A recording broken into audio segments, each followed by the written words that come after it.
But how is the market in general, Swapnil ji? Market तो ठीक है, मतलब I mean that is something which is people are reluctant on on the investing on technologies right now.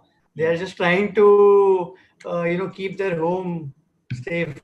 But this BIM and all, it is now adopted by all the top companies. Yeah. Yes, it's contractual requirement only now. Okay. So that is why they are adopting it. Otherwise, it would have been a difficult thing. Kutla detos? Even the flyovers and bridges, which I don't see much of a need, people are still asking for BIM there. Yes. And but in sir, we buildings, have come across one, Vinay sir, I just wanted to with you also regarding afterwards that cable profiling, we are mapping it into the deck, because normally the designer gives the cable profiling point with reference to 2D plane. Now we are mapping it, and then the side guys feel some they face issues on the mapping it on the site, so they have to extract the coordinates and then do the needful. So here we are doing some that in 3D. So those ready-made coordinates can be used by the site people. Yes. Straight away constructed on the site. So, in cables and reinforcement, Swapnil, if you put it on the same 3D or same BIM, let's call it, cables and pre-stressing is very useful because often the reinforcement clashes with cables, with the ducts, and they just cut it off. They don't care. The site. Correct. Which can be at times quite dangerous. Yes, and even so, we are doing it for this MTHL, where we are doing it for the 3D rebar detailing also for Tata. So we are providing that same thing. Are you doing it yourself? I mean, your company does it? Yes. I didn't know this. We would have consulted you. That is for one Delhi Metro project recently, and we have given it to Infocon. They are doing it for us. Okay. All the reinforcement, pre-stressing, everything on BIM. Okay. अभी cable profiling का भी तो मैं आपसे discuss करता हूँ sir अलग से, तो definitely we can explore that. Good evening, Goel sir. Good evening. But you are muted. Good evening, Goel sir. Right. Good evening, Gupta ji. Good evening. Good evening to everybody. Good evening, sir. Yeah, good evening, Goel sir. Thank you. Deepika and Rohit, tell me one thing, or maybe Deepika will know. You have to unmute yourself. Is that the participants, attendees, they can also be unmuted? No, sir. We have to allow them. Once you allow specifically, they can be unmuted. Yes, sir. Yes. Can you allow all of them also to unmute and speak? Yes, sir. No. And like there is an option. Not at the same time. That's what I'm asking. Same time. Hello. For example, all the panelists can speak at the same time. So can you activate the participants also to speak at the same time? So we can do that. We have that option. Unmute all option for everyone. Unmute all. Yes, sir. We are having that option. Now, this is a big problem with GoToWebinar. And yesterday we faced really a music out of it. In ICI AGM, somehow or the other somebody offered, and we said, fine, very nice. So we took GoToWebinar and they operated it for us. And during the meeting, AGM, we came to know that it doesn't work. The audience cannot speak. So then it's not a meeting. It just became a lecture, one-way lecture. I think Dimte sir has also joined. Yeah. Good evening, Dimte sir. Namaskar. Good evening, sir. Hello. Good evening. Good evening. You're looking very bright with the good light in your background. Good evening, Gupta sir. Good evening, everybody. Good evening. Thank you very much. Sir. So give me 1 minute, I'm coming. I think Deepika, then I think within a minute or two, then we have to, I think, broadcast, right? Because yes, sir. It's already 6:05 now. Yeah. Webinar is not being started. Right.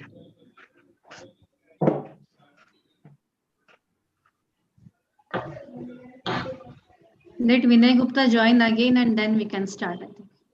Right.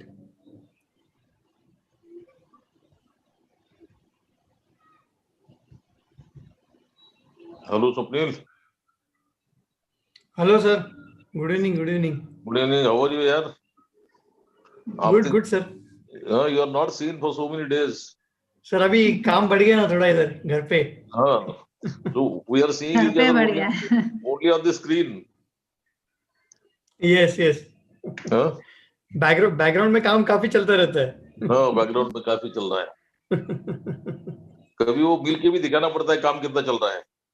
Yes yes yes, एक बार मिलेंगे. अभी तो corona case में मिलने को कोई ready नहीं है, ऐसा सीन है. अच्छा. चलो चलो,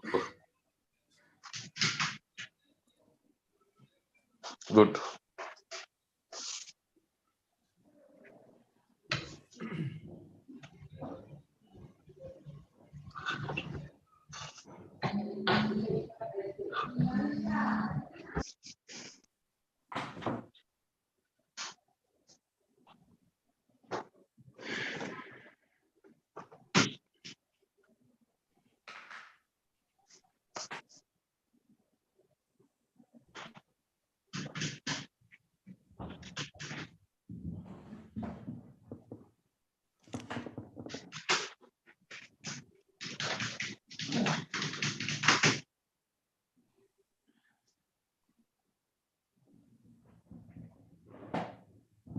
विशाल सांगून दे पाठवले म्हणून.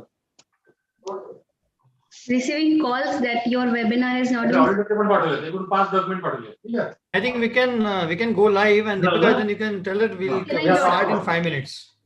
That is better, I suppose. मैं कर दो broadcast पे. हाँ कर दो. Okay. Yeah, before we, sir has joined. I think we can start. Yes, sir. Yeah. Yes. Let us start. Yeah. So we are broadcasting now. Yes, okay, sure. Yeah. Webinar आहे का? 5 minute. ठीक आहे. आम्ही कुठूनचं बनवतो. हाँ? Programme कुठला केला होता? तो आमचा इंडियन इन्स्टिट्यूट ऑफ इंजिनियर्स आमच्या लोकांचा आहे.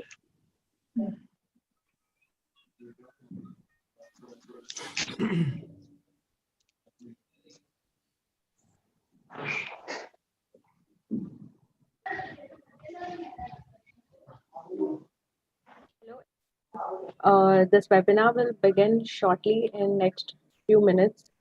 Please be patient.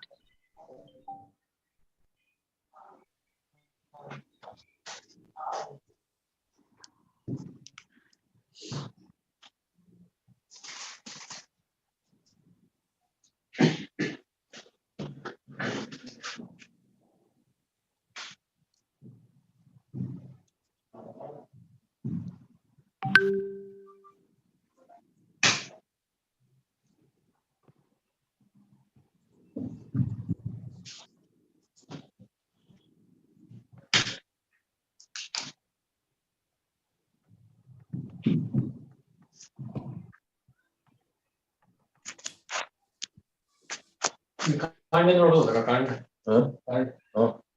सीबी का ना, सीबी का भोपाळचे. नात्यातले ते. नात्यातले ते आमच्या.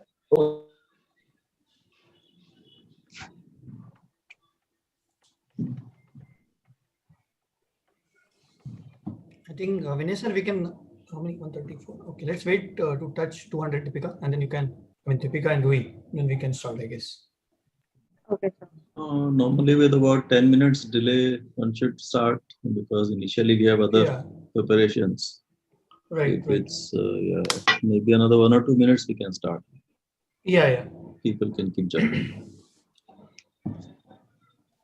Swapnil, is my volume enough or do I need to increase? Yes, it's perfect. Okay. It's perfect, sir. Okay, good.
I think let us start, otherwise it will be too late. Yeah. Yes, sir. Good evening, everyone. We welcome you all to the IIB lecture series. Today we have with us engineer Vinay Gupta. He'll be speaking on A to Z of pre-stressing. To begin with the event, we would like to first introduce engineer Swapnil Joshi.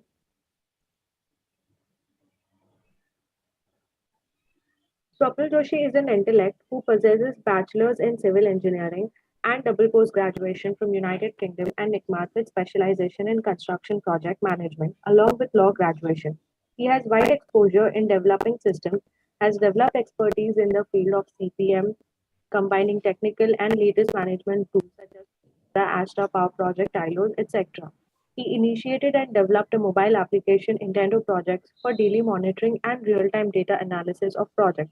With successful implementation of digitalized integrated approach and his expertise in project planning, BIM and advanced technology, he is able to deliver the client goals successfully. Swapnil has been rewarded by Indian Institution of Bridge Engineers from the hands of Sri Nitin Gadkari, Union Minister for Road Transport, Highways and Shipping in 2014.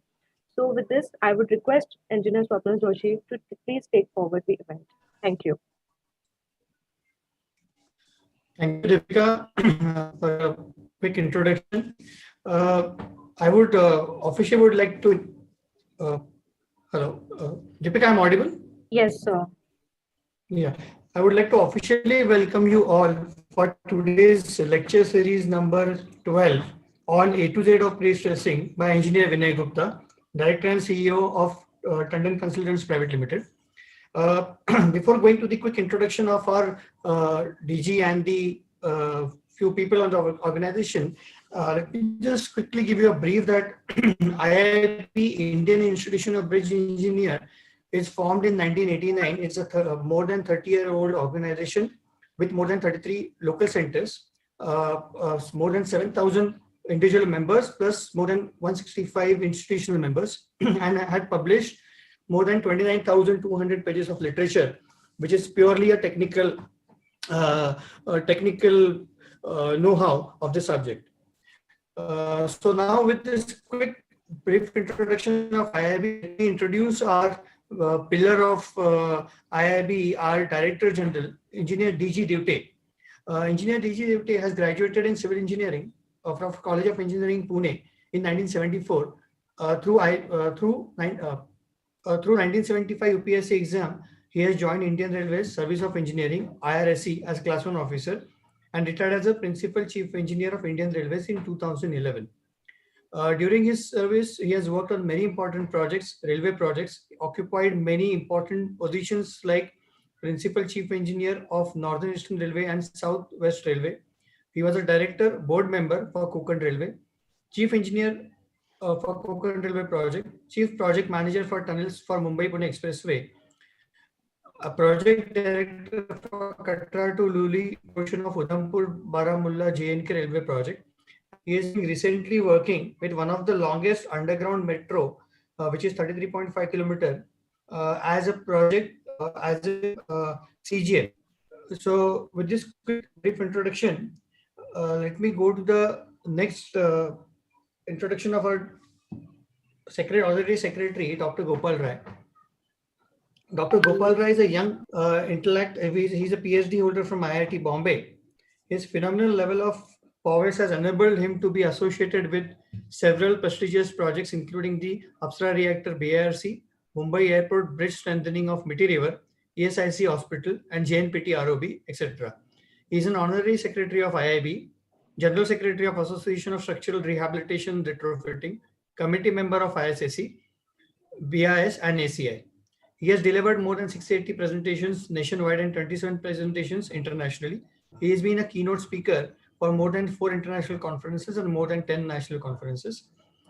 Dr. Gopal Rai has published more than 100 number of research papers in various journals. Dr. Gopal Rai has gotten awarded from 50 manufacturing innovative leaders at World Innovation Congress Award 2019. Also in Dubai for 40 most influential leaders under 40 years 2017-18 by Asia One and many more. So he's my colleague in IIB and great support for conducting these kind of various lectures.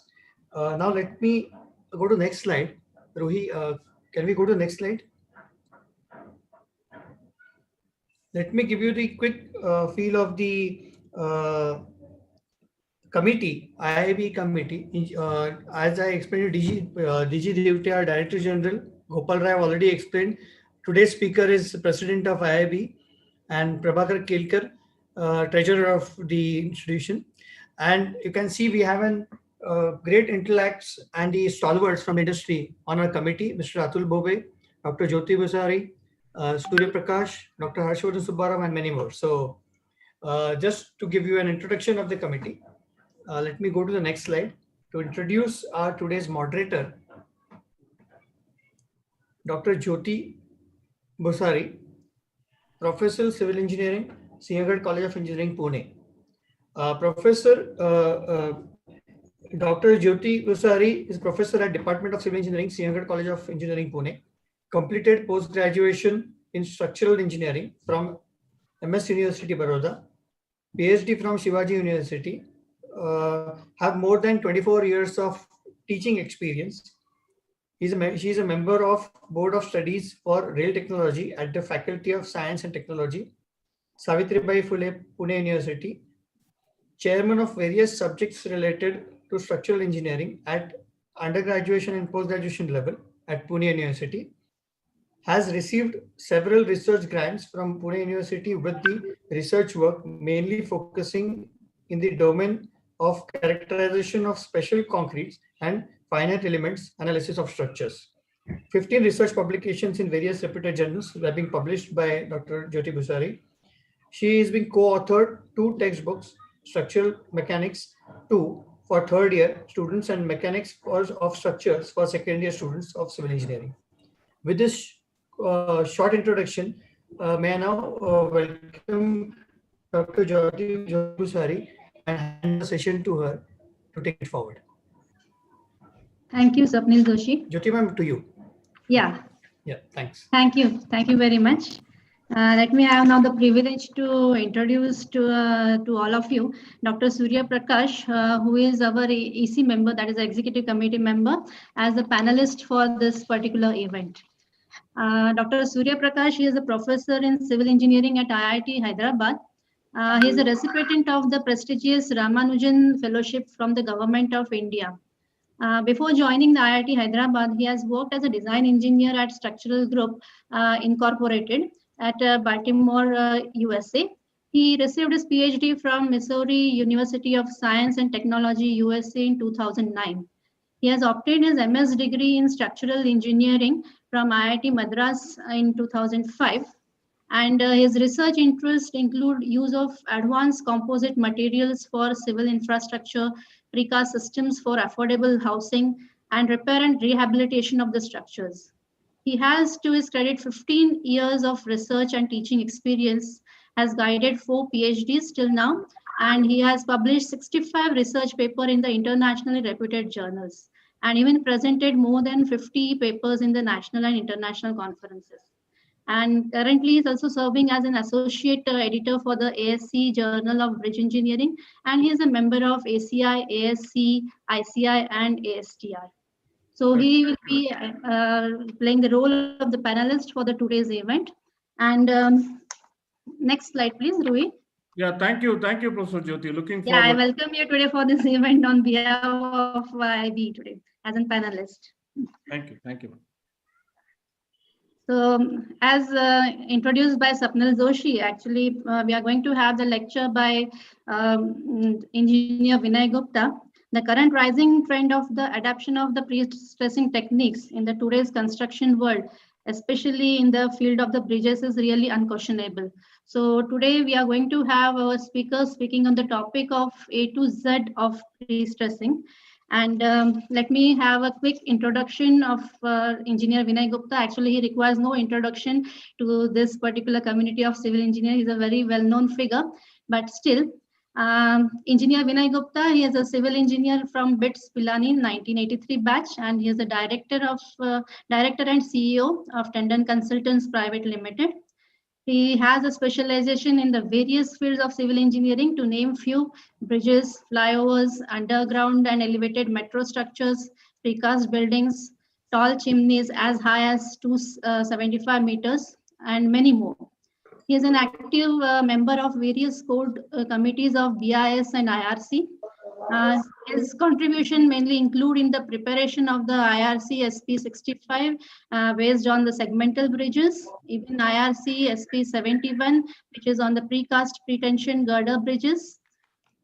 He is a recipient of several awards from IEI, IBC, and UKI ERI, and he has been lecturing as a guest faculty in IAHE, that is the Indian Academy of Highway Engineers, then Central Road Research Institute, then Construction Industry Development Council, and many more like ISDA and DPC, etc.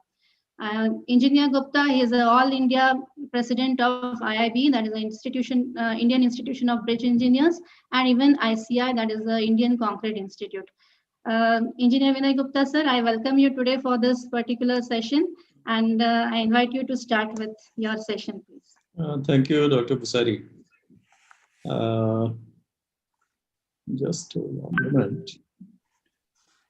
Give me a moment, please.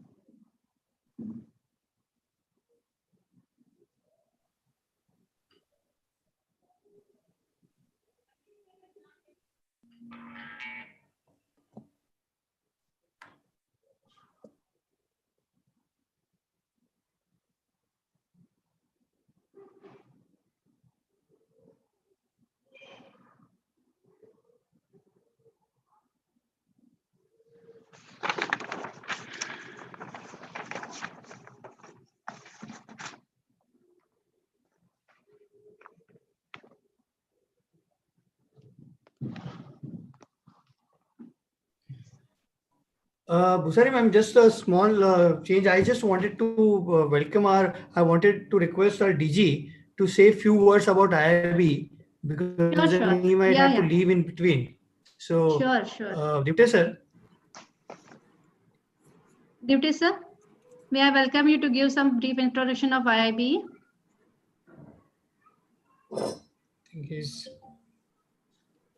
Deputy sir? I think he is unmuted. Yeah, I think he has to be unmuted. Yeah. Ma'am, he's unmuted. No, but he has muted himself maybe. Devta Saab is muted. We have to request him to unmute.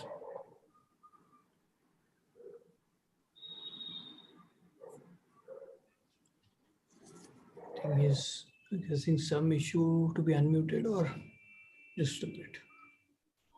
Deepika, you have he can unmute himself, right? Yes. I'll also put it.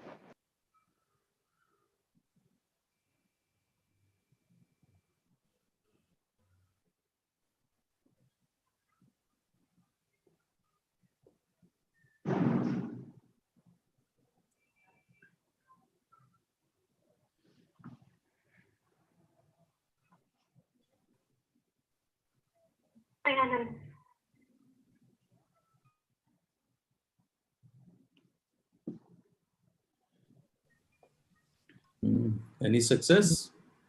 No, sir. Just a second. I think he's not seen now also. Yeah, yes, he got disconnected. But he's there certainly. I tried to call him. I can see Dr. Harshavardhan Subbarao. Yeah. Welcome. And of course, I know Mr. Alok Bhamik is also there.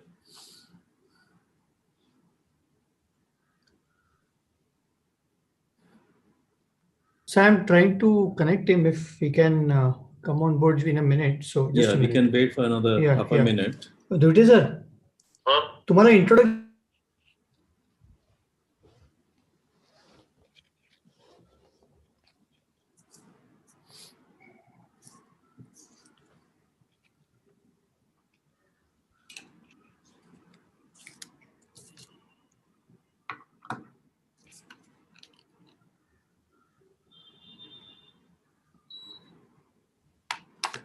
Vinay sir, there is a network issue at his end. I mean, so he's not getting a clear voice. So I may now, I request you to give a quick introduction of IIB before you start a session. Okay.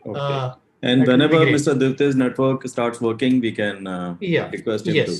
All right. Maybe towards the end of my lecture or something. Yeah. Okay. So, friends, thank you very much for joining in and making it in good numbers. That gives us the encouragement. And I'm sure we'll try to impart whatever we know, the maximum of us to you. And of course, interaction. So we'll request you also to ask as many questions as possible so that we also learn out of replying to the questions. But a little bit about IIB. IIB is an organization purely dealing in, it's a professional body, of course, but purely dealing with bridges. And in IIB, once we found, and of course, there are about 7,000 odd members. We have various categories of members. There are several local centers, including Hyderabad, Pune, etc., etc. The basic forte is to promote bridge engineering. And you all know that bridge engineering is picking good pace in this country and abroad. And therefore, the details of what goes into bridge engineering has become extremely important. I'm flanked with my colleagues. Of course, one is our Director General, Mr. D.G. Deote, who will be joining us in a while when his network works, and he'll say a few words about IAB and all these programs we have. Then we have Engineer Swapnil Joshi, who is one of the 2 honorary secretaries of this IAB and quite a pillar for this organization. We have one more honorary secretary, Dr. Gopal Rai, who will also be coming in a while. Then we have coordinators. One is Engineer Deepika Singh, and we have one more coordinator, that is Ruhi Agrawal, who is a lawyer by profession. So with all this strong team, IIB, and of course we have many of these well-known people who are members of the executive committee, and we have many members which have their own stature in their own fields. And of course, all you people, the students, the faculty, and everybody. I take a lot of pleasure in inviting you, welcoming you to this event. And let me tell you, friends, my forte today is not to go very high on a scale. This is more structured for students, faculty, and young lot of practicing engineers. But I'm glad that there are as senior people as Ms. Alok Bhamik, Dr. Harshvardhan Subbarao, and many others who are also in the forum, and Mr. R.K. Goel. And sorry, I'm missing out names, but there are many people who are there in the forum who have, a great experience in their own rights. All right, so what I will do now, I'll start with the presentation, because my presentation may go anywhere around 50 to 60 minutes. So please bear with me, but we will still try to wind up before 8 o'clock. And in case you find it's becoming too lengthy, too boring, let me know. I'll try to find ways and means to chop it to a smaller size. Anytime, please let me know. Maybe in a question answer box or something like that. Yes, please put your questions in the question answer box. And then the moderator, Professor Bhusari, will read through them. And then, of course, we'll have expert views of panelists and other members of the executive committee, and any answers from our sides to all of you. And you're most welcome to make suggestions as well, keep in mind. So I'll try to share my screen. I hope it works.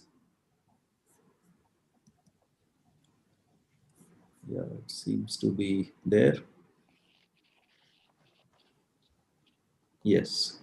Is my screen visible with the presentation? Yes. All right. Yes. All right. Yes. Voice is also clear. So. Oh, very good. Thank you.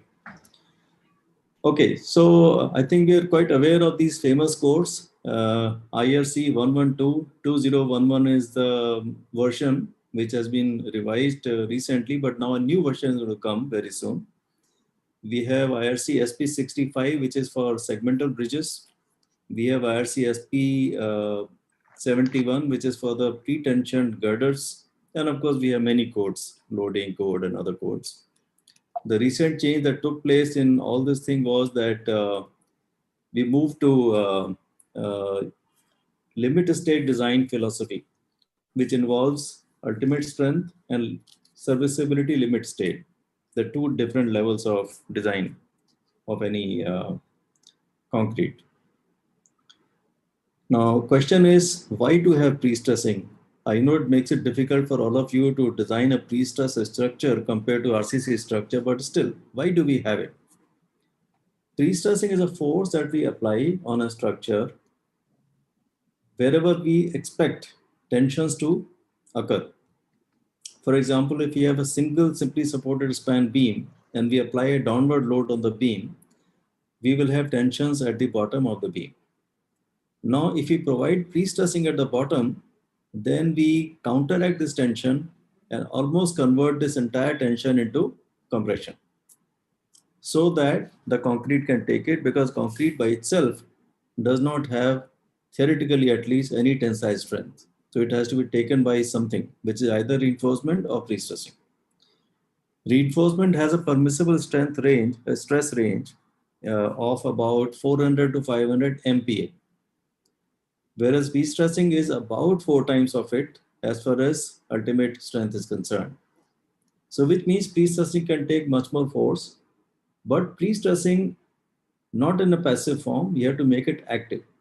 Active means these are high tensile steel strands or cables, but we stress them, and after stressing these cables or strands, we lock them or engage them to the structure so that the structure is imparted with that force as compression. So wherever there is a pre-stressing cable, say at the bottom, there will be compression at the bottom. If it's at the top, there will be compression at the top. Means if you have a continuous beam, then you can have pre-stressing cables at top at the supports, at the bottom at the mid-span, and provide pre-stressing, therefore the compression at those locations.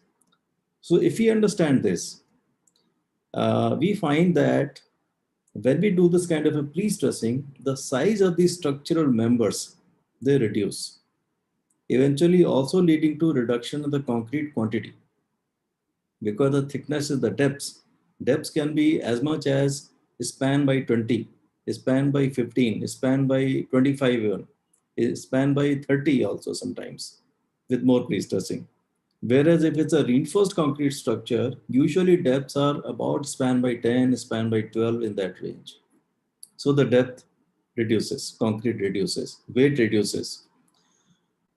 It is faster to construct because in the case of pre-stressed structure, we don't have to wait for 2 or 3 weeks of curing before we can decenter, unlike RCC structure. In the case of pre-stressed structure, you can impart the pre-stressing as soon as the strength of the concrete is in the range of 30 to 40 MPa.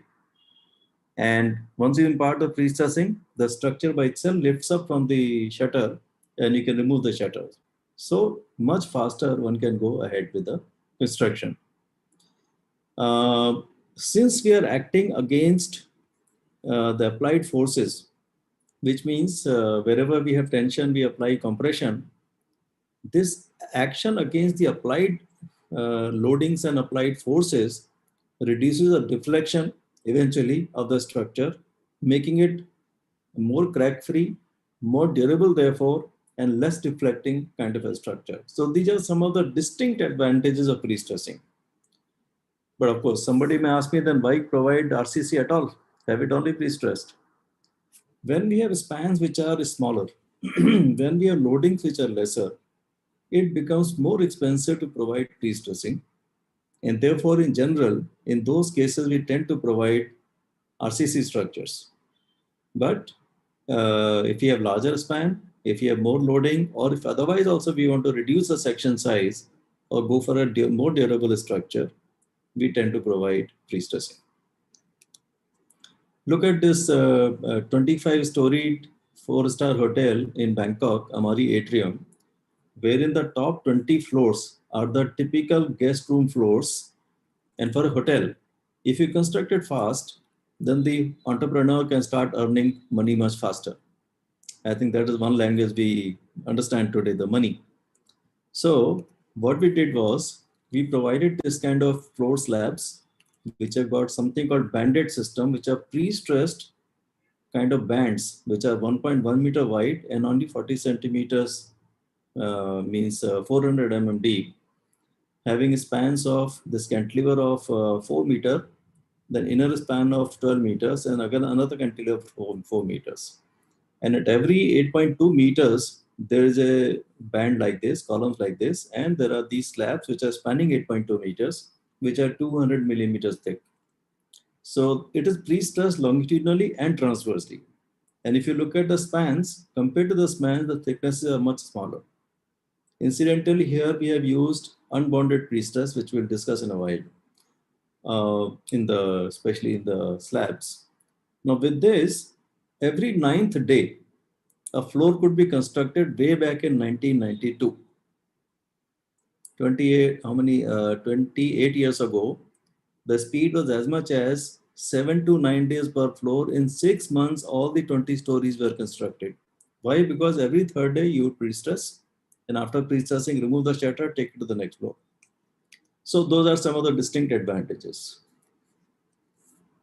Coming to the type of pre-stressing, when you provide pre-stressing in a flat structure like a slab, then you have this kind of flat pre-stressing cables, wherein there is a flat pre-stressing duct.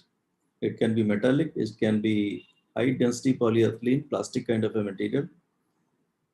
Depth may be in the range of 20 to 30 millimeters. Width may be in the range of 60 to 100 millimeters to accommodate 3, 4, or 5 strands in one cable. Like here you see 4 strands, likewise. So these are one way of providing pre-stressing in the slabs. And of course, what you see here is an anchorage. We'll see another picture. What we see here is a grout pipe from where we grout inside the hollow space of the duct after pre-stressing. And all this in this case is done after concreting. So first the concreting, then pre-stressing, and after pre-stressing, then grouting of these ducts. Another good example, this was constructed in 1988-89. Pre-stressed concrete post-tension, of course, which we'll see the differences, trusses, roof trusses for a factory building. The span here is about 25 meters. The spacing of these trusses is approximately 10 meters. And these trusses are resting on these columns with elastomeric bearing sandwich, means elastomeric bearing over the column under the truss. And the bottom boom of the truss that you see like this boom is pre-stressed because it receives the tensions on account of the loading. And of course, the roof units are also precast RCC. So with this system, 25,000 square meter, more like 3 lakh square feet of factory could be constructed in 11 months. Now, when you construct much faster, like you have said, almost a year or more, then the same entrepreneur, same way, can start earning his bucks much faster. So let's look at various types of pre-stressing. Pre-stressing has 2 children, pre-tensioning and post-tensioning. Within pre-tensioning, that means where you impart a pre-stressing first and concrete it later, you have only bonded. That means the pre-stressing strands, they get bonded to the concrete that you build around it. That's bonded. In post-tensioning, we have several varieties. Means in this post-tensioning, we first concrete and thereafter we pre-stress. So post-tensioning. In pre-tensioning, you first pre-stress and then put concrete around. So within post-tensioning, we have internal post-tensioning, we have external post-tensioning. That means in internal, we put cables or strands inside the concrete, whereas in external, cables are outside the concrete, but may or may not be visible from outer side. It may be in the hollow space of the box or wherever it is, that we will see in a while. But basically, they are not into the concrete, they're outside the concrete. And they're engaged with the concrete at discrete locations. All right. Now, within internal pre-stressing, we have bonded pre-stress, which is most common. So if you look at our practical structures in general, 90 to 99% structures are, and the pre-stress structures are post-tension with internal pre-stressing with bonded pre-stressing. So bonded internal post-tensioning. But there are some structures with pre-tensioning also. There are some structures with the external pre-stressing also. And in external, you can only have unbonded pre-stress because external cable is not inside the concrete, so you can't have the bonding between the concrete and the concrete and the pre-stress. Instead, the external pre-stress is connected to the structure only at some discrete points. So we will see some pictures. So as I said, in post-tensioning, you have a duct which is inside. In the duct, you put pre-stressing cable. You pour the concrete, and once you have poured the concrete and concrete has gained requisite strength, then you apply the stress at the two ends from here and also from here. Typically for a single span, if you take it, they can be multi-span structures also. And once you have imparted the pre-stress, since you have created a compression on this face, therefore complementary tension on the other face, so this structure starts lifting up a bit. And therefore it releases the shutter if there is shutter below, if it's a cast sensitive structure. In pre-tensioning, you have to work in air in a way. You have some strong abutments here and abutment here. And again, the abutment, you take a force and stress this set of strands which you have here. And after that, you put the reinforcement and pour concrete. So this way, pre-tensioning works in a different manner altogether. So we will study both of them and we will see the pros and cons of each of these systems. So in post-tensioning, what we do, we put a duct. This duct is empty and we concrete. In the duct, we may have pre-stress at that time during concreting, or maybe we thread the ducts pre-stressing later on. Now, once we have threaded the ducts and concrete has gained sufficient strength, then we stress the pre-stressing cable. And after that, we grout this space which is there between the duct and the pre-stressing, between the duct and the pre-stressing cable. We grout this space with cement material. So once we grout, pre-stressing cable gets bonded to the grout, which is cement. Cement gets bonded to the duct, which is here, which can be either metallic or high density polyethylene like plastic. And that gets bonded to the concrete anyway. So this becomes a bonded system. If we want this system to be unbonded, that means we don't want the cable to be just fixed. Supposing we may have to remove the cable. We can have a combination of this cable, this duct, but in this zone, this space, we can provide grease or wax, which protects, but it permits a movement between the concrete and the pre-stressing cable. In pre-tensioning, we only have strands, no ducts. They are bare strands. Strands are placed here as you see, and they run straight because we cannot be bending them in a curvature. And thereafter we pour the concrete. These strands are first kept straight, they're stretched, they're force applied, stress applied, and only thereafter we pour the concrete for the beam or whatever there is. Pointer option, I'll go with the laser pointer. Okay, yeah. Okay, so let us look at the components of pre-stressing. This is a duct of pre-stressing cable, which if it's a post-tensioning pre-stress, we'll have a duct which can be metallic or HDPE, as I said. These are the strands which are placed inside a duct. This conical thing which we see, that is this particular conical thing, this is inside the concrete. And this is called bearing plate, which is about 50 to 150 mm thick, depending on the size of the cable. That is outside the concrete, placed later on. That means during concreting, you may just place the duct and the cone, anchorage cone, or which is a cast iron cone, or you may put the cables as well, projecting outside, but not engaged by this bearing plate. This bearing plate has conical holes. Inside the conical holes, we have these conical circlips or conical wedges.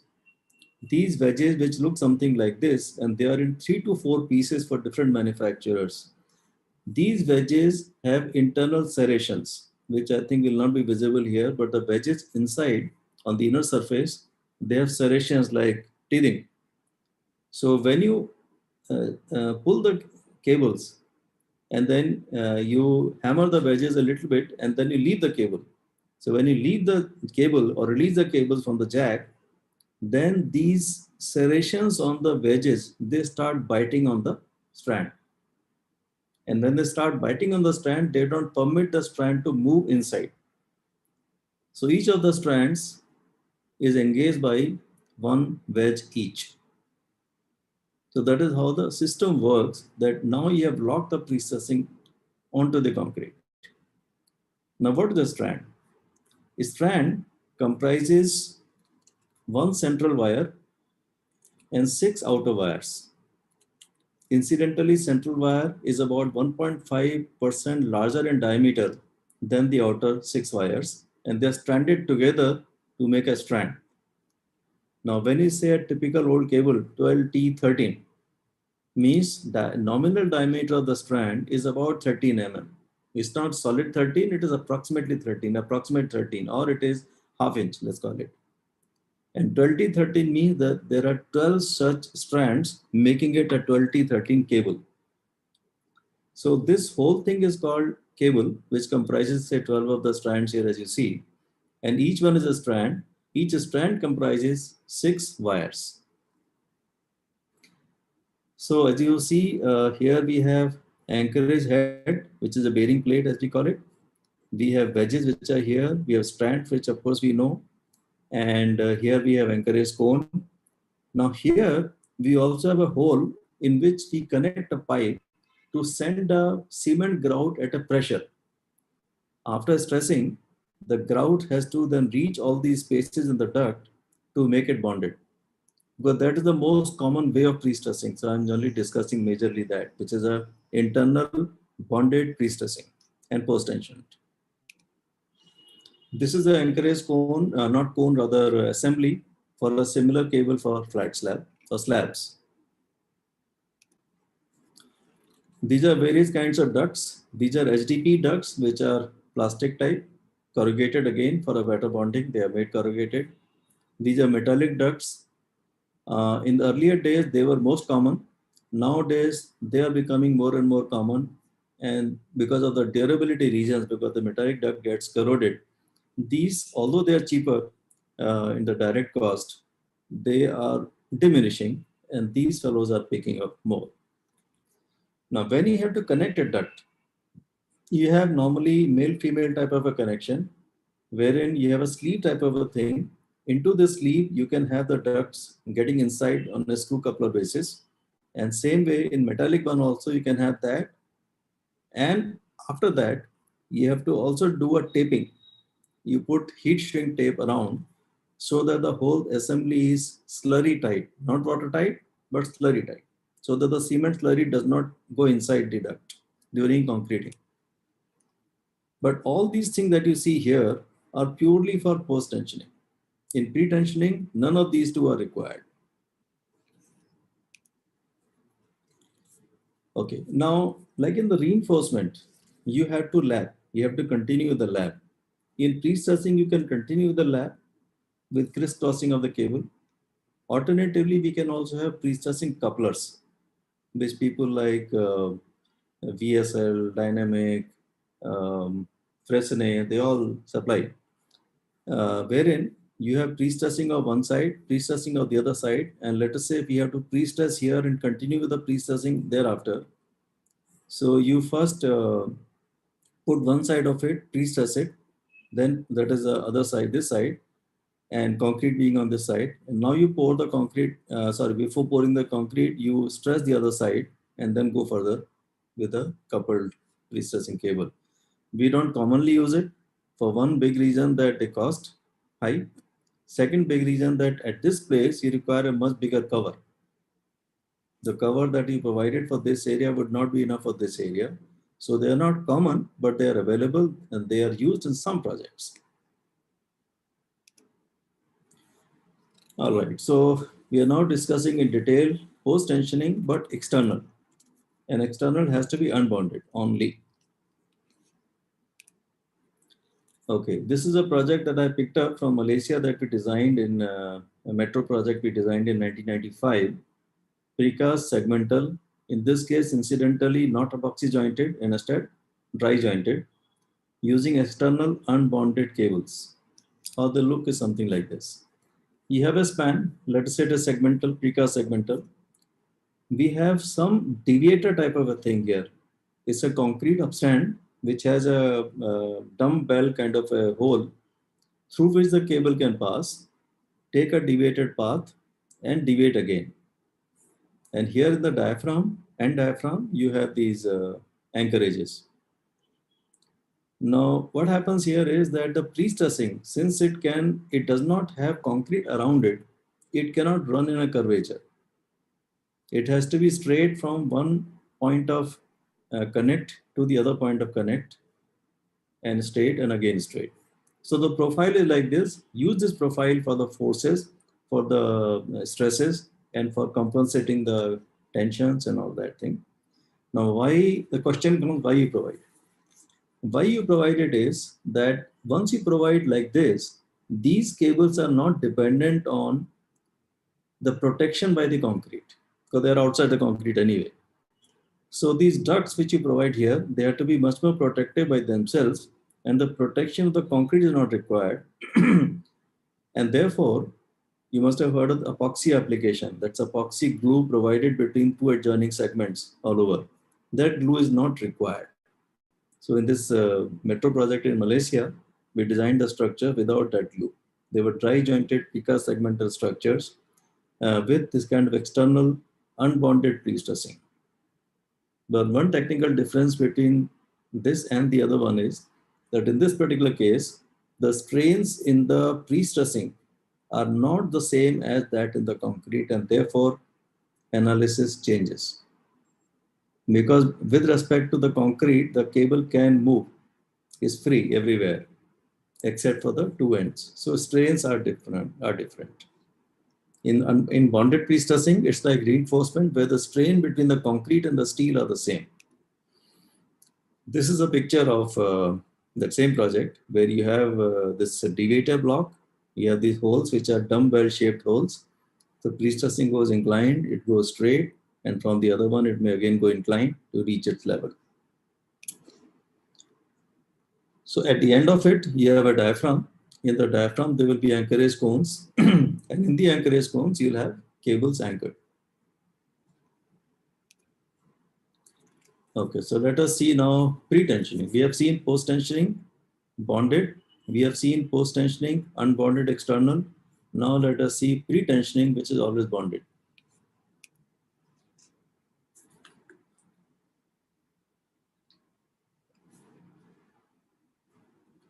This is a picture from one project that we did as a consultant, Noida to Greater Noida, wherein these U-shaped girders that you see, they are pre-tensioned. But what it means, we will see. They are pre-tensioned and also precast. Or another example is Bangalore Metro stations. Many of them have been provided with this kind of pre-tensioned eye girders, both at the concourse level where you go and pay your tickets, etc., and the platform level, which is here.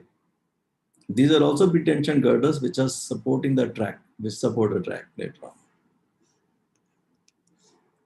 Or we look at this another project, Delhi Gurgaon Expressway, which we designed way back in, I think, 2005, 2006 times. In fact, the whole project was proof checked by Dr. Harshvardhan Subbarao's company, who is here amongst us. It has 26 kilometers of the stretch. It has largest number of precast, pre-tensioned eye girders, 1,800, the largest in the country. 1,800 such girders. We'll see little more details of this.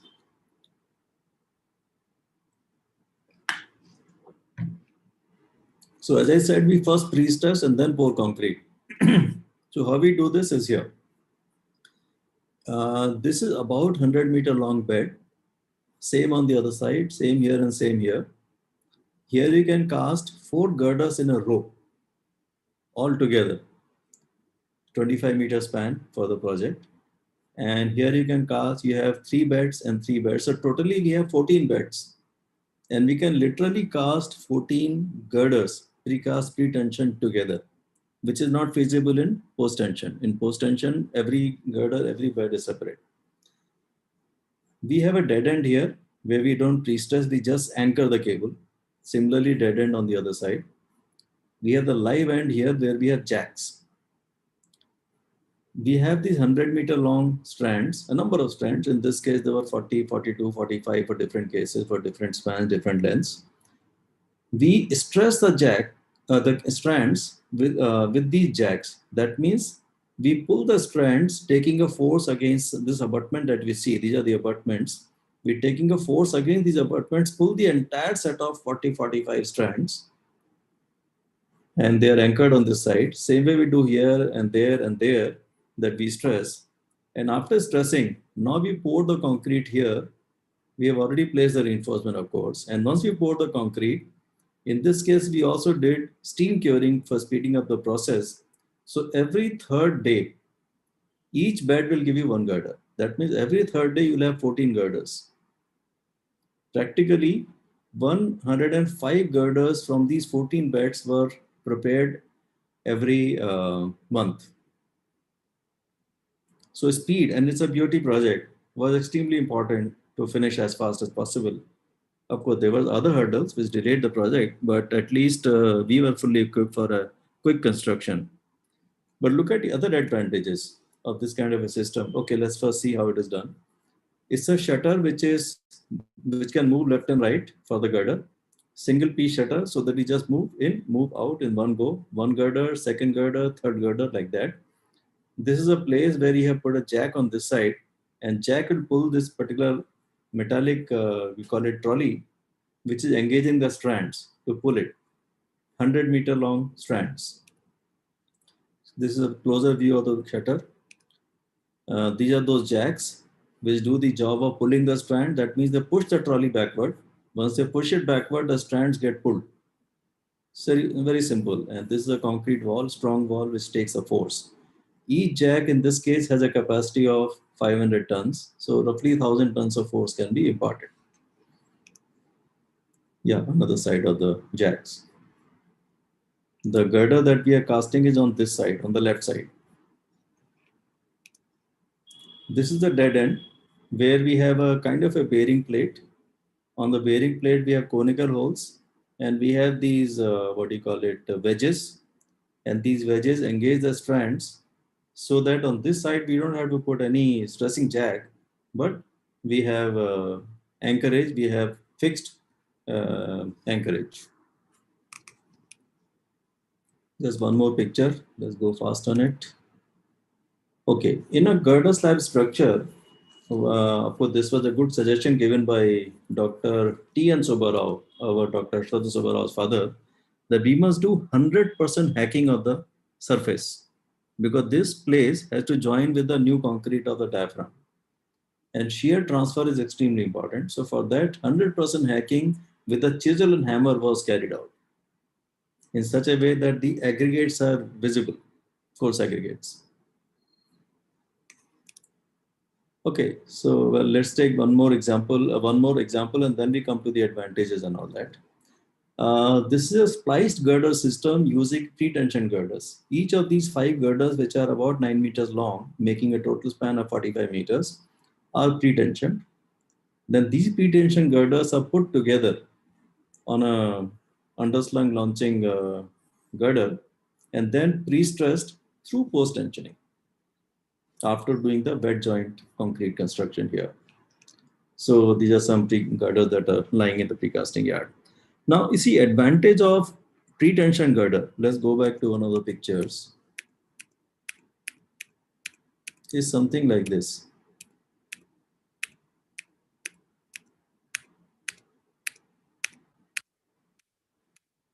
Sorry, I'm taking time. Yes. Now, in this pre-tension girders, we do not have any duct, that is a tube. We do not have to make any grout, and we do not have the end anchorages. This simply works like a pre-stressed reinforcement. That means you have a reinforcement like metal, but you pre-stress it. The gain that you make out of it is that the thickness required for the concrete is lesser than this case, because in this case, you have to account for a larger duct, which is empty for quite some time. So thickness increases. In pre-tension, the thickness or the concrete size is always lesser than that in the post-tension concrete case. The other advantage that we saw, that we can construct much faster because we can construct multiple girders at a time. So lighter, faster. But now you'll ask me an obvious question, that why don't we go for pre-tension girders everywhere? Why we go for post-tension, which is a common one nowadays, and nowadays means in the past at least. So that is because in the case of pre-tension girders, you require a precasting yard. And this precasting yard, if you see, it has this kind of a concrete tank type of a thing. It has these abutments. It has this trolley and jack and all that. It has this shuttering arrangement, etc. All the system that when you see, it may cost you in the range of 2 to 5 crores of rupees if you are talking about Indians. And for that, if a project is small, having only some 50, 60, 100 girders, it does not justify the cost. Although speed will be higher, but that cost will have to be divided among, say, 50 girders, and cost of the girder goes up. But the moment you touch 200 and plus, precast pre-tensioning starts becoming economical, because this cost of 2 to 5 crores is offset by the speed, by the quantity of concrete that you save. So in this case, there were 1800 girders, were very successful, very much viable, and was done successfully. All right, now let's go to post-tensioning internal but unbonded. Post-tensioning internal, we have seen bonded, now we'll go for unbonded. It's not very common, but some cases like Atrium Hotel in Bangkok that I showed to you, we had gone in for unbonded pre-stressing. It has its own advantages that you can withdraw the cables and replace the cables. So here what you do is that each of the strands, you put them inside a SDP, smaller tube, smaller SDP tube. And between the two, that means the strand and the tube, you have a grease or a wax. You may even do cement grout here, which is cheaper, because cement is cheaper than grease and wax. But these are special kind of grease or wax, whatever you choose.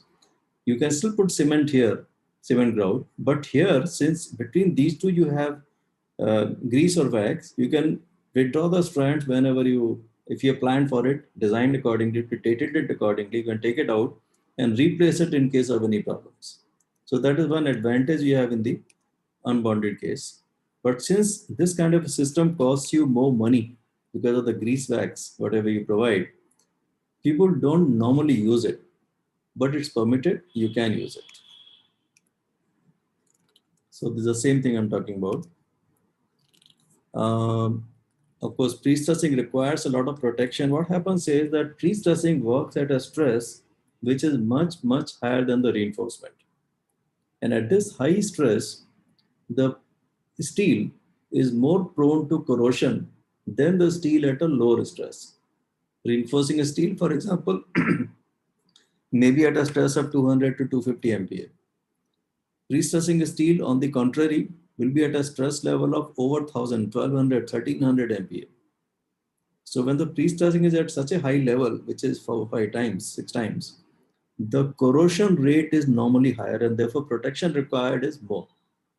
And especially when you have a pre-stressing which is external unbonded type, like we had in Malaysian project, then we require much more levels of protection. Like for example, in this particular case, these are the strands. These are smaller SDP tubes of 20 to 25 millimeters diameter. Between the two, there's one grout. Then they're encased into outer SDP tube. Between those SDP tubes and the inside tube also there's a grout. So there is 1, 2, 3, 4 levels of protection, and fifth is concrete outside. So fifth is not there, it is external. So there are 4 levels of protection. You may even go for epoxy spray coating on the strand. That's one more level of protection, depending on the place where the project is located. All right. So now we see segmental. Okay. Segmental has broadly 2 varieties. One is precast, other is cast in situ. In precast segmental, we have dry jointed when there is no epoxy, which is less common. We have epoxy jointed, where we have epoxy glue applied between precast segments and joined through a temporary pre-stress. In that, we may have internal pre-stressing, bonded pre-stressing, or we may have internal unbonded, as we saw just now. Or we can have external pre-stressing, which is only unbonded, of course. So here is a picture. In the case of precast segmental, you always have a launching girder, either overhead or underslung. You assemble all the segments, put a temporary, apply epoxy if it's epoxy glue, epoxy jointed, and then you put a temporary pre-stress for the epoxy to join properly for about 24 hours. And thereafter you put the main cables, which are post-tensioning cables, and stress. And of course, you do this kind of a thing that I'll not take up too much right now. Let me see, it's now 7:10. I'll try to finish by later 7:30 or earlier. Okay. This is a 10-kilometer long elevated expressway in Bangalore, where the precast segmental structure, epoxy jointed, internally bonded pre-stressed one, has been constructed for a toll project. So these are various phases of how you support the segments, how you suspend the segments, how you apply the epoxy. Like these are segments hanging up and down to create the space here so that epoxy glue can be applied, and then segments brought closer, and they're imparted with a temporary pre-stress of the order of 0.3 MPa for 24 hours. After that, you put your main pre-stress cable, which is from one end of the pier to the other end, and pre-stress it. And remove the temporary pre-stress thereafter. There's another project in Noida, which also has been done with a similar thing. Here, the launching girder is not overhead, it is underslung. So the launching girder is here, segments are on top, and pre-stressing here is incidentally external, and therefore in the diaphragm, as you notice here, we have the anchorages, pre-stressing anchorages. Now, once you have brought the segments close by, you apply epoxy glue like this. It's a two-component material, resin and hardener. Mixed together at a certain style, it becomes fairly strong material. It can give you up to about 70 MPa strength normally. And what you see, a very important thing in a precast segmental structure, is that you require this kind of a washer, so that when you do the squeezing, when you do this temporary pre-stressing, at that time, this epoxy, which is wet, should not get into the ducts, because the cables have to come only afterwards. They cannot be pre-placed. They have to be inserted, or they have to be threaded after all the segments are joined together with a temporary pre-stress.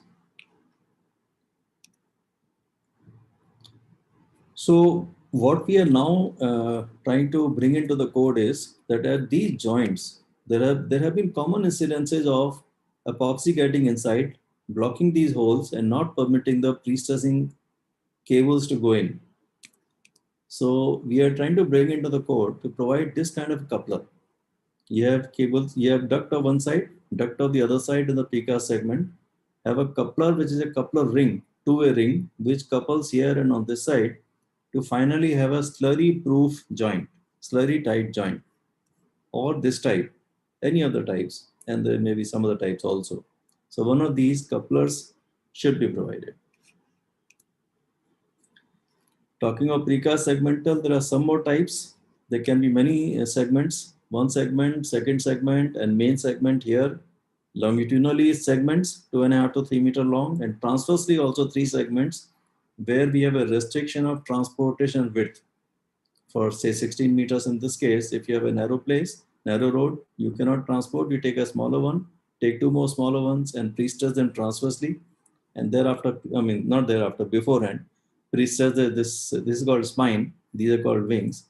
So first you make the spine completely by longitudinally pre-stressing the segments, and thereafter you put the wings on the sides and transversely go on pre-stressing. Okay, in segmental, we also have cast in situ, where we construct the structure in several stages. So, pre-stress, of course. So this is a cantilever construction. where you first construct one small piece, which can be 5 to 10 meter long, depending on the system, over the pier cap. This is done usually either for long spans or tall structures. Like in this case, the height is about 70 meters from the ground, Kutur Tower almost height. So here what is done is that with some system of hanging the shuttering is called cantilever construction equipment. You cast another segment in situ, and then provide a pre-stressing from one end to the other. Then you do the next segment and pre-stress one end to the other. Likewise, you go on in stages like a branch of a tree, and you go on and complete the construction. So this is also a category of cast in situ segmental structure covered in IRCSP 65. All right, so now we'll come to some more technicalities. I don't know if I have no reaction from the audience, so I don't know whether they are okay with it or not okay with it. Maybe I'm going with my speed, but I hope people are concentrating sufficiently at this time, and I hope you are not very hungry. I think we are getting a lot of questions, sir. That means the audience is quite interested. You can go ahead. Thank you so much, but that means I'm not clear at all. Yeah, that could mean. Anyway, good to hear somebody speak at least. Yeah. All right, so coming to the losses. Pre-stressing has one major problem, that once you provide a pre-stress, since you are stressing it, and whatever stress you apply, or let's say force that you apply, that force starts reducing immediately or with time. Means both, immediately as well as with time. And those are some issues with pre-stressing, and we will discuss why those issues are there. And of course, majorly I'm taking only one main kind of pre-stress structure, which is internal pre-stressing, bonded pre-stressing using the ducts. So this loss is something which may be of the order of 15 to 20% of the pre-stressing force, but we have to estimate it. We can't leave it. So one thing interesting on a pre-stressing structure to note is that we can't afford to overplay with the pre-stressing. If you provide more than required pre-stress, the structure may fail on the other side, on the opposite face, with the tensions. So we have to correctly estimate the loss. We cannot say, okay, let me forget it. I want to save my time. Let it be 20% more pre-stress. It doesn't matter, I'll provide more. You can't do that. The structure will crack on the other side.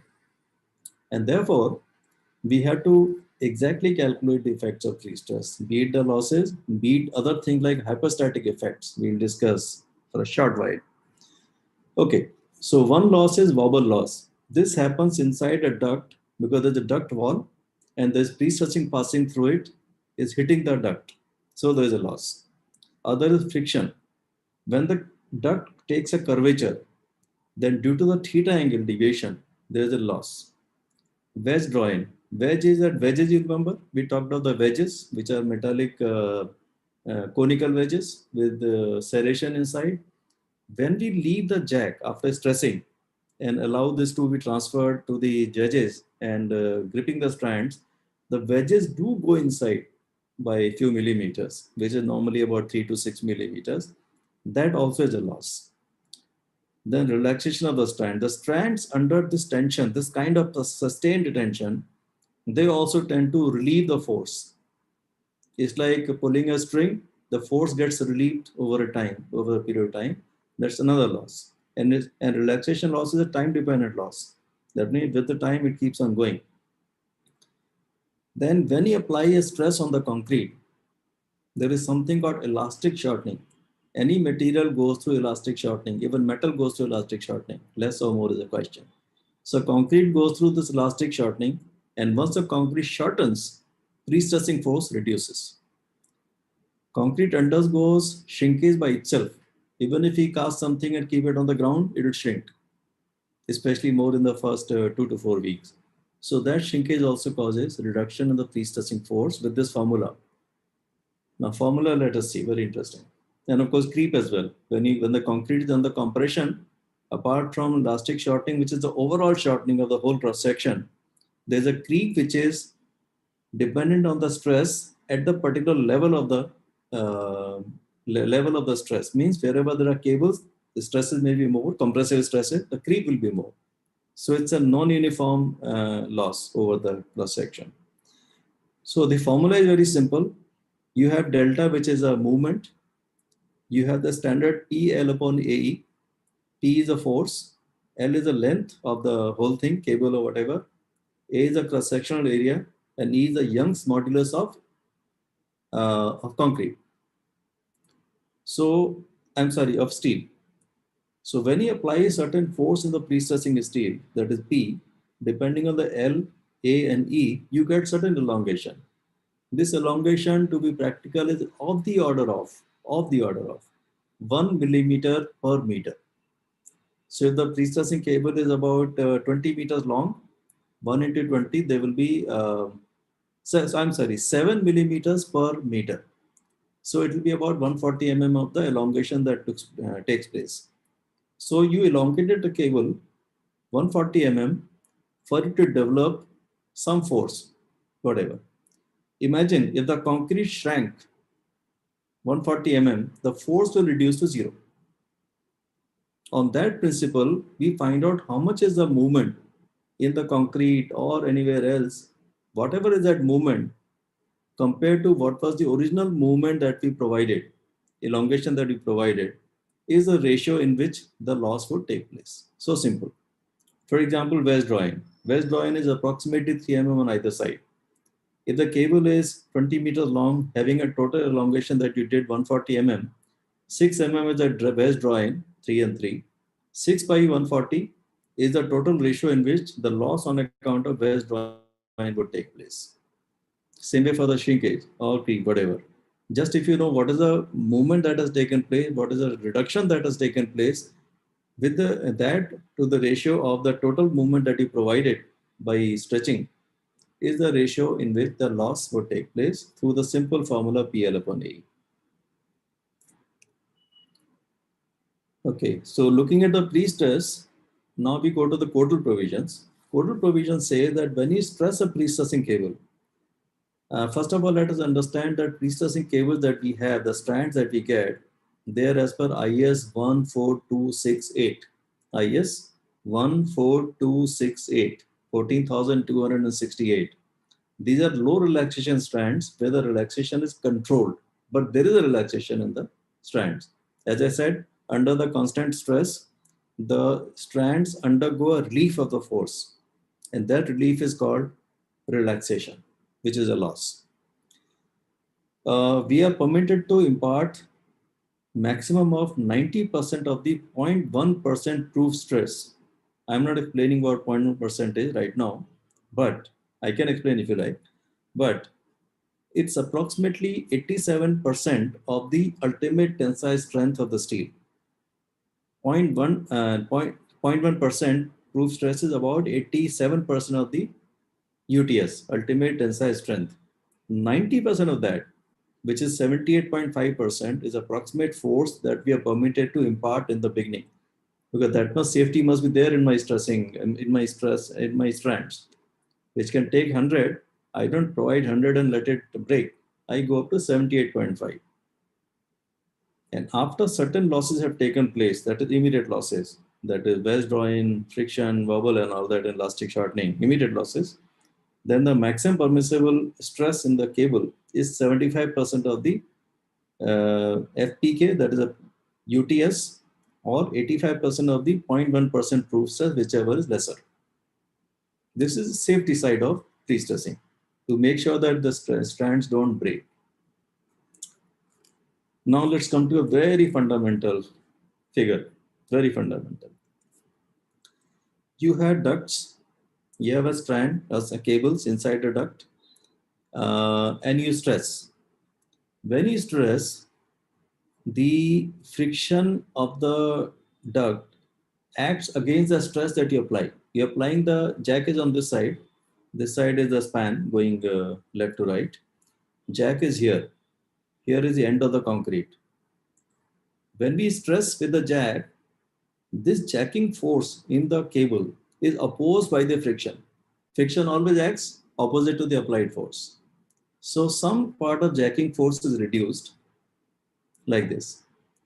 Now what you do is, after you've applied your jacking stress and all that, You release the jack and let the force go onto the wedges. Now, when the force goes onto the wedges slip in. Once the wedges slip in, then there is something like relieving of the force. Relieving of the force means the force is reversing. The force that you applied like this now is reversing to this direction.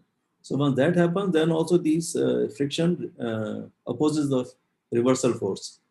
So earlier friction acted this way, now the friction acts this way. And at some point of time, the friction is adequate to counteract the applied force or applied relaxing force. As a result, we find that finally after releasing the jack and the losses of elastic shortening have taken place, losses of friction, wobble, and losses of wedge drawing have taken place, the quick losses, immediate losses, it becomes an increasing diagram till here and then start reducing again. I mean, it's not that highest is here. Highest is not here because in the reversal process, the wedge drawing, it came down here. So the diagram is not like this, force diagram. It's rather like this and like that. And let me tell you, today's engineers barely try to understand this because they feed it to the computer. They become slaves of the computer. Whatever computer does, they think that is their tutor and they take it. So if something goes wrong, it goes wrong, they don't care. It's very important to know, understand, and have an expecting value from the computer. Computer is purely a calculator, nothing else. You made the computer, you made the software. Computer to make you. Computer had no powers to make you. All right. So we talk of the friction and wobble losses. 7:25, my goodness, time is running. Okay. So in friction and wobble losses, we have cable force. This is initial cable force, and this is the force after the losses, which will take place, or which will be remaining. Here the formula is 1 minus e raised to the power mu theta. Mu is the friction part of it, friction into angle, and this is wobble into the length, kx or kl, whatever. So angular deviation and the length put together is a combined friction, which is out of angle and out of the wall friction. We get this into the formula to find what is the force after the reduction on account of friction and wobble. Well, I better go past.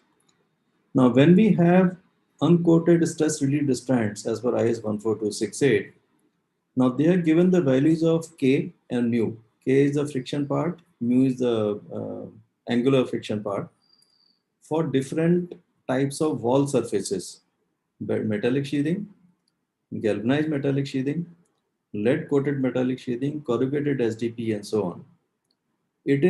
These friction values are the least in case of SDP and highest in the case of bright metal, 0.25 and 0.046. And you notice one another difference. The value of angular deviation loss is much higher than that of the direct wall friction loss. So in case of cable is straight, this value will become this, this final value becomes 0. Therefore, angular deviation of a cable, which anyway you have to provide, is much bigger factor than wall friction factor. Relaxation. We talked about the relaxation. What happens is that our type of cables that we use, low relaxation strands, normal stress that is left after the losses is in the range of 0.6 to 0.7 times the ultimate tensile strength denoted by FP. So when we are at this range or this range, the relaxation loss at 1000 hours, 1000 hours means it is roughly 45 days, is about 2.5%. That means the force on the cable was 70 tons. It will reduce by 2.5% to some value which is about 2 tons or so. Means 60, 70 will become about 68. But this is of course time bound. And secondly, what happens that this is at 1000 hour. The relaxation does not finish. It continues over the infinite time.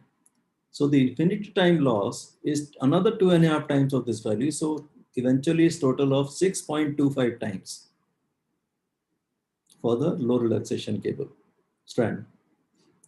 And within those 1000 hours that we're talking about, 45 days, the relaxation loss is 37% of that in 1 hour, 47 in 5 hours, similarly 79% in 200 hours, 90% in 500 hours, and 100% of course in 1000 hours, which means that initially the losses are faster. With the time, the loss rate of the loss is lower. Okay, we talked about a loss called shrinkage in the concrete. Okay, shrinkage in the concrete is affected by two phenomena. One is autogeneous shrinkage, other is drying shrinkage. Autogeneous shrinkage takes place in the first about 10 to 14 days, thereafter reduces. And drying shrinkage, that is ECD, this takes place after the curing is over, and then the water starts evaporating, internal water also starts evaporating. That's where we have the drying shrinkage, which is of course larger in fraction. So we have autogeneous shrinkage, which is, the shrinkage strain is 35 into 10 to the power minus 6. That means 0.4 times 0 is 35. Or 30. These are the total autogeneous shrinkage values from starting to end of the life of the structure. But time-wise, the values are different. So they're affected by time, and there are time-based calculations of shrinkage that will take place from particular time to particular time. This is the total maximum that will happen. This is other shrinkage, that's the drying shrinkage. Drying shrinkage is affected by the surface properties of the structure, which means what is the ratio of the surface area to the volume. So there's something called notional size, 2 AC upon U, that this is a perimeter, this is a cross-sectional area, 2 into that is that H0. So for different H0, that means ratio of the perimeter to the area to the perimeter, you find out this a coefficient called KH. And KH into this strain is the value of shrinkage, autogeneous shrinkage, drying shrinkage, I'm sorry. Now we have unrestrained drying shrinkage for concrete, Portland cement. So depending on the humidity, now larger the humidity, lesser the shrinkage, keep in mind. So the humidity value is larger, the shrinkage is lesser. Like for example, if we take M50 concrete, if humidity is 20%, shrinkage is 480. If humidity has increased to 80%, the strain has reduced to 240. Of course, these may look very intricate to sort of go through, discuss, think. And these are time-based calculations, which I'll have to definitely skip now. That for different times, you have to calculate a shrinkage because you are required to calculate the losses at different points of time for various reasons.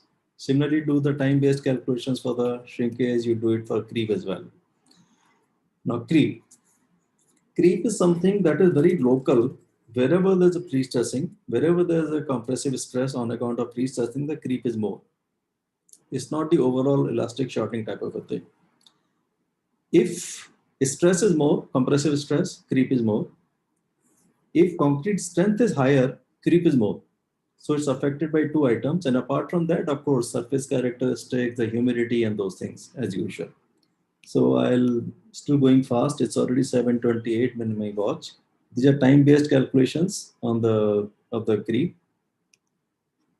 Again, I have to skip some of these intricate things. One very interesting new thing that we brought in this code, IRC 112, is what happens is that depending on the surface characteristics, depending on the construction quality, the losses on the pre-stressing cables can vary. We just calculate one theoretical set of values and that is not enough. So we say that if it's post-tensioning, we should take a variation in the losses of 10% plus or 10% minus. If it's a pre-tensioning, where things are more under control in the factory, in the precasting, and it's a single unit at a time, we take 5% plus or 5% minus, so that our structure is safe within this band of 10% or 5% plus or minus. I'll skip this. Sheathing thickness, I'll skip. Yeah, I think we're almost coming to the end of it. Now, in a post-tension concrete, there is one very important location, that is anchorage.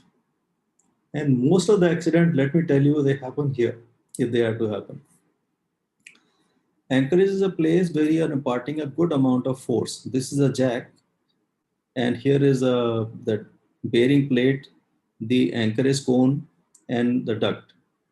And you impart a good amount of force, which may be as much as 2,000 tons, 3,000 tons, 4,000 tons, right at one single point per cable. So this point becomes like a column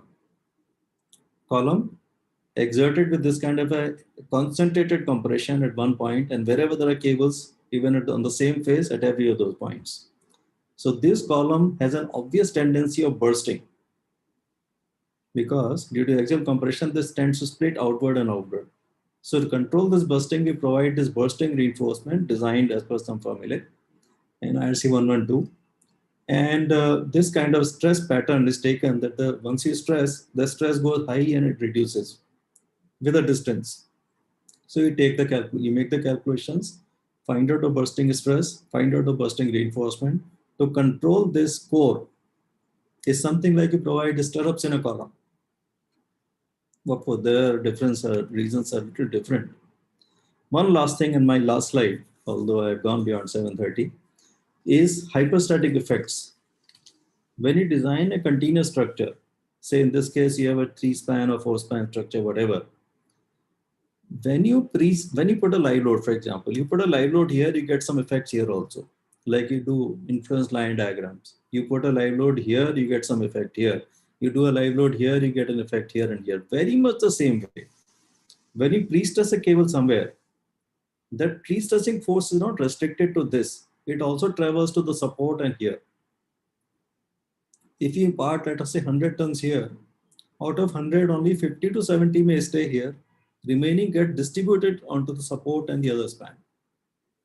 So when you're designing and trying to proportion the cables, and you find that there's certain tension here and you have to counteract the tension and provide the cable, you have to see what proportion of that cable that you are imparting for compression is left here and what has gone here and here, and what effect it has created on the stresses of the other places. Sometimes I have seen that reducing the cable here has helped here, because that cable was reducing the cable here has helped here because that was causing a tension in this case. So when I reduce this and this is also under control, this may come under control by itself. So not only increasing and increasing, sometimes reduction also. So keep in mind, the hyperstatic effect, which is a continuity effect, causes a flow of stress pattern in the other spans, other supports, other locations, which we have to carefully study as engineers, and don't be a slave of the software. You have to understand this mechanics. Thank you so much. Thank you. I've really taken almost an hour. Yes, over to the organizers. Yeah, thank you, sir. Vinay Gupta, sir, it was really an excellent lecture covering a huge, vast scope of pre-stressing into just squeezing it into 1 hour. Thank and you. Giving totally highlights of rather that is A to Z of the pre-stressing. That topic name truly justifies what you have given today. Now over to Surya Prakash, sir, for giving some comments and review of this lecture, sir. All right. Yeah. Thank you. So I hope I'm audible. So yes, absolutely.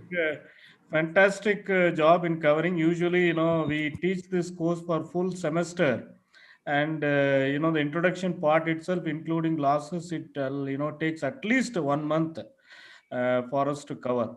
I think which you have done it in a very eloquent manner in 1 hour. I think that's the hats off to you.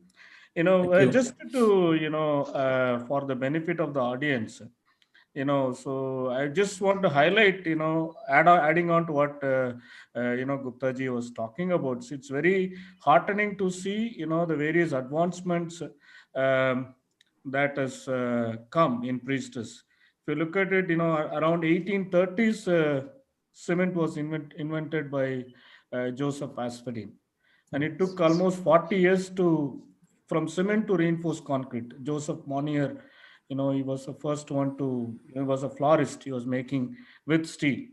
Then I think again it took almost 70 years, only 1930s, Eugene Fresini, he invented this pre-stressing concept. He's also called as father of pre-stressing. So, if you look at the history of human, construction, the reinforced concrete itself is, it's only 150 years old, the modern reinforced concrete.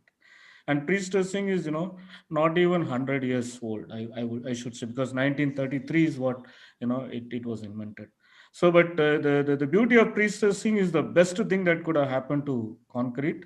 We were able to span for a larger, always we as a structural engineer, we wanted to have a column free space. We want to span things for a larger distance. I think that is what, is explained for bridges, even the building structure that what Mr. Gupta was talking about. Post-tension slabs is now very, very common. So that is the beauty of pre-stressing. And now people are talking about ultra high performance fiber reinforced concrete, and with concrete strength in the order of 200 megapascal. That combined with the new materials like fiber reinforced polymer, again carbon fiber reinforced polymer, we can get strength as high as 3000 megapascal.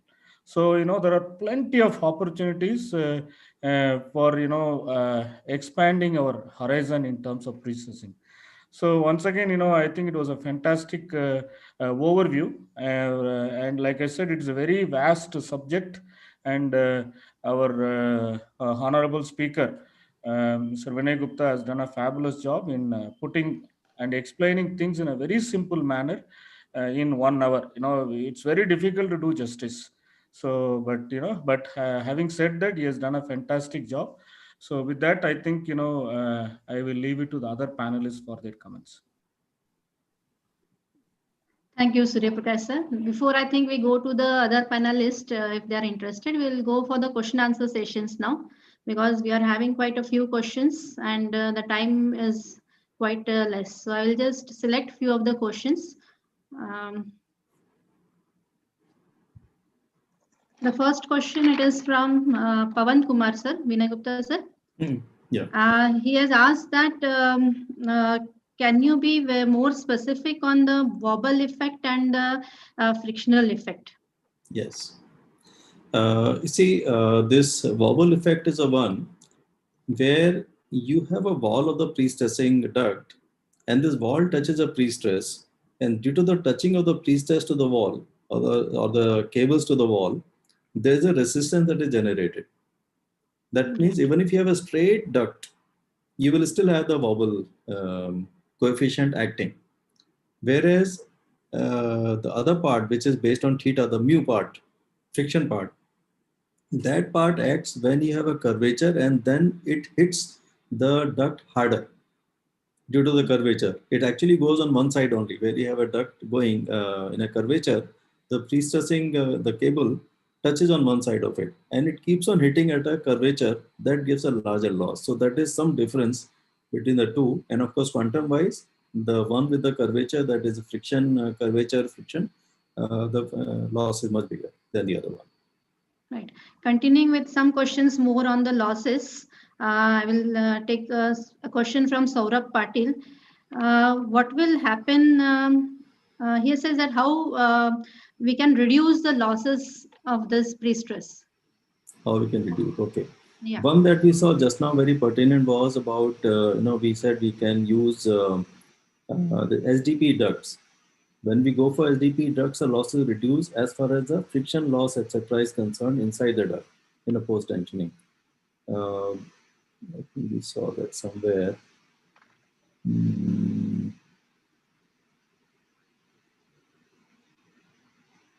Sorry. Yeah, here. Do you see this table? Is this table visible?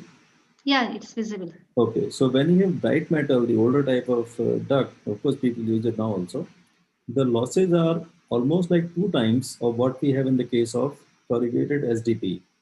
0.02 becoming 0.002 becoming 0.0046 per meter, and mu 0.17 versus 0.25, which is based on the angle.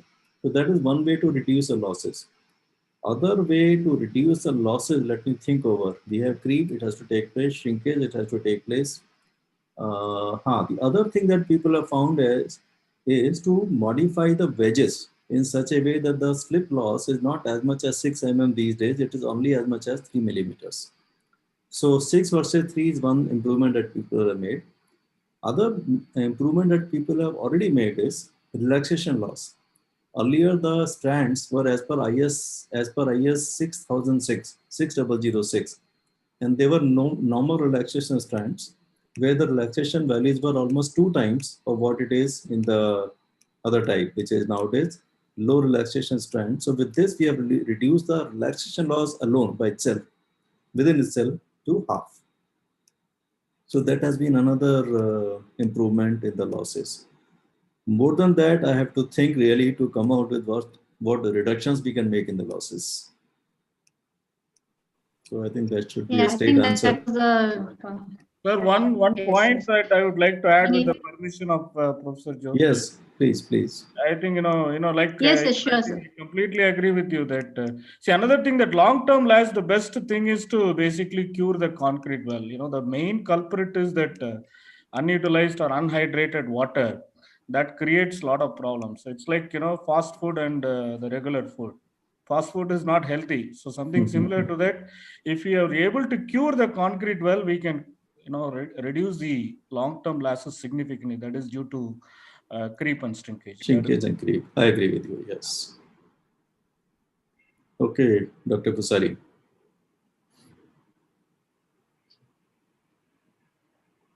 Hello?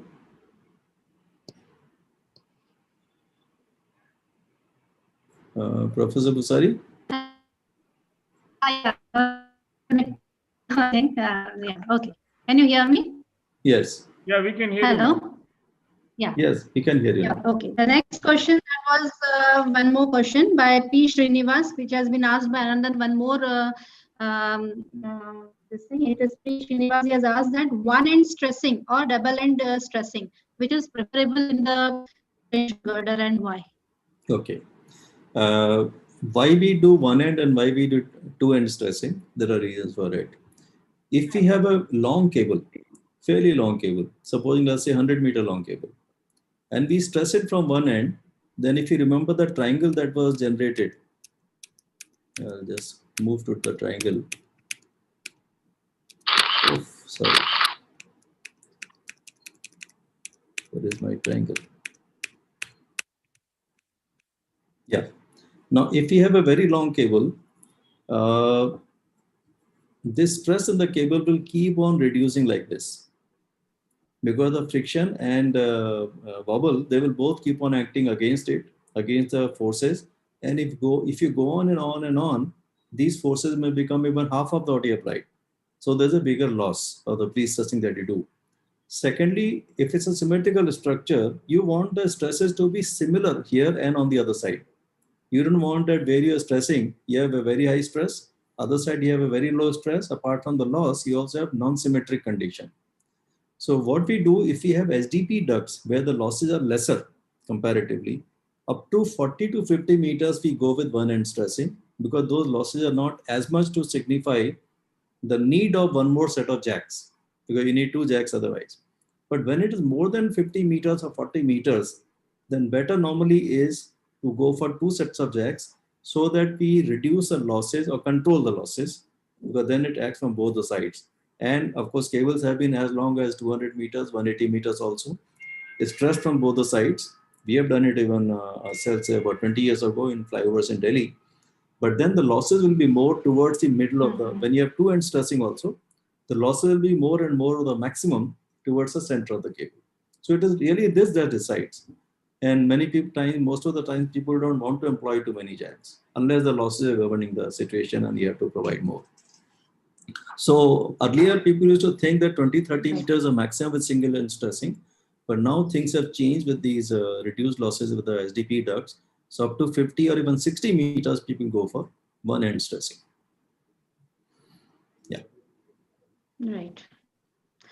Yeah. Next question is from Srinivas. He has asked that what is the allowed upward movement, that is the bowing effect, in class 1 type girder, or really does it matter if this exceeds as with live loads?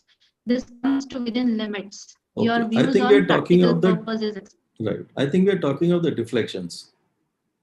when we say movement? So, Yeah, he's deflections are talking the about the structural. deflection, Okay. If you but read related IELTS, with the upward movement. upward movement. Okay. If we read, first of all, IRC 112, chapter 12, it says that in general, deflections for highway structures are not very significant or of a significant or of a significance. And this is because deflections don't really affect. It's well known that deflections are not failure. Deflections don't cause, it's only more for visual reasons. In a building also code says clearly, as ISO 56, deflections are more for the perception that you don't want so much of a deflection. Unless the deflection is taking place later on account of cracking, which is a failure, a part of deflection.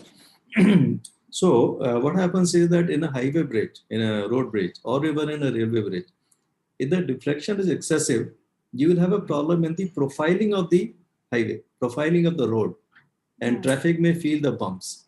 From that point of view, we need to control the deflection. But what happens is that in the economic range of a bridge design, where you have pre-stressing cables in the range of 30 to 50 kg per cubic meter of concrete, the deflections are not so high, and they are okay for the from the point of view of functionality like traffic movement and all that. Otherwise, structurally, strength-wise, it does not have much of a significance. Okay. One more question. It is related again back to the losses. What is the physical significance of that notional size that you had shown in the shrinkage loss and the creep loss? Yes, very good. What is question. the physical significance? Very good question. You see, what happens is it's a ratio of perimeter and the cross-sectional area.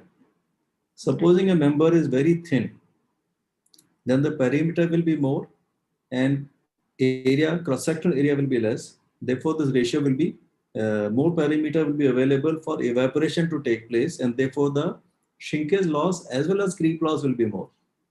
Right. Because the area available is more for the evaporation to take place.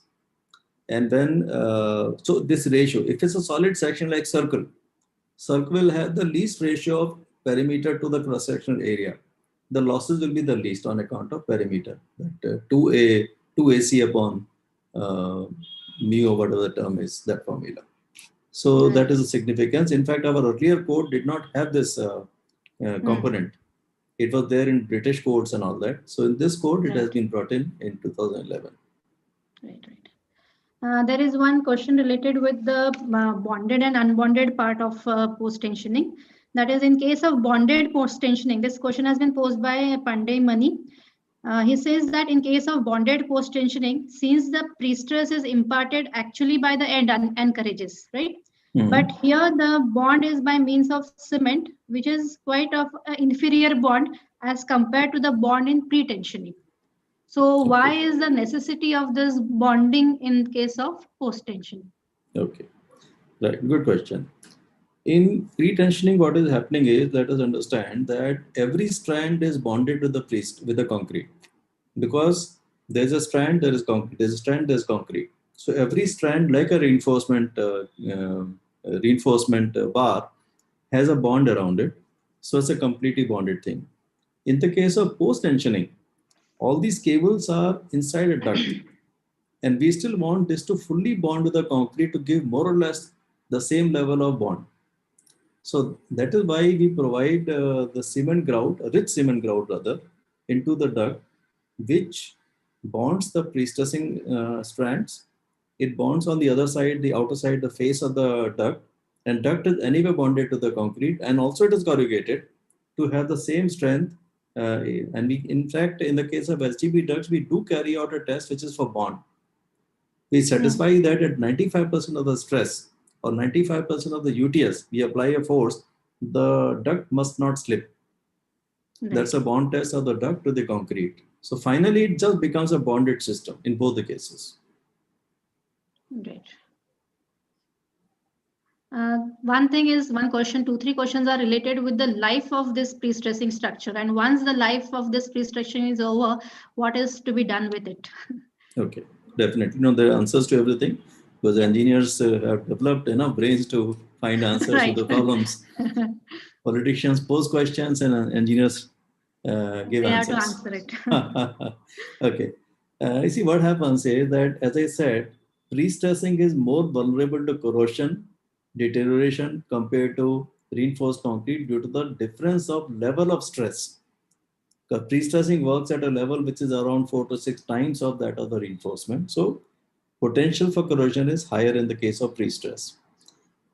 It's for that reason that the protection required is very high. Now, protection is what? Protection is to protect it against corrosion, chlorides, sulfuric anhydrides, and those kinds of things. And for that, the only best protection is pH. If you have a high pH, protection is good. And of course, unhindered protection. That means no voids and all that. So cement has a pH value of 13 to 14. So when you provide a cement grout around the pre-stress, in the case of bonded pre-stressing, in the case of grouted pre-stressing with the internal bonded, this pH value acts so positive towards preventing the corrosion in the pre-stress that whatever adverse things we have seen due to the high stress level are covered up by this rich cement and only cement there. And then of course we have the rest of the layers like SDP duct or metallic duct, and thereafter the concrete and all that. So we have taken care of this. Problems come when construction is not done properly, or pre-stressing got corroded earlier itself before even placement, or the grouting was forgotten for 1 month, 2 months, because there were no provisions in the codes earlier. Now we have made provisions. The maximum is 14 days after the pre-stressing that you must grout. Then the problem don't arise. But they come only because of construction quality issues. Now, let's say the problem has taken place. Your cables got corroded, they lost some of their forces, some of the strands broke or wires broke or whatever. If that has happened, then we have a simple provision that we provide additional external pre-stress with the help of some attachments to the concrete, like metallic shoes and end anchorages, which we add to the concrete and all that. And we put additional pre-stress to compensate, and it has been done for many, many structures in the country. So there is additional external pre-stressing that we carry out. Right. Yeah. One more question. It is now related with the tension that is allowed in this pre-stressing. Pawan Kumar has asked a question that in post-tension girder, is tension allowed? Please confirm. And as per IRC 2011, I don't know what number he has put. Considering the same in post-tensioning, it is observed that it is more conservative as compared to IRC 18. Please confirm. Okay. Answer is yes or no. In IRC 18, tensions were not permitted in the pre-stressed concrete. And in IRC 112, tension has been permitted. Cracking has been permitted. If you look at chapter 12 there and table 12.1, will tell you how much crack width you can tolerate in a pre-stressed concrete structure also. Which means pre-stressed concrete structure can also crack, and you can design it that way. And for that tension which you find, you provide reinforcement. That means the entire force need not be taken by the pre-stressing and keep completely in compression. Rather, permit some of tension and provide reinforcement for that. As a result, the structure in general, contrary to what Mr. Pawan Kumar is saying, as per IRC 112 has become more economical, apart from being rational, compared to IRC 18. Right. There's a question from student Gayatri Mopari. She has said that initially in your presentation, you had said that pre-stressing is less time consuming, but we have to wait till the concrete gains its sufficient strength.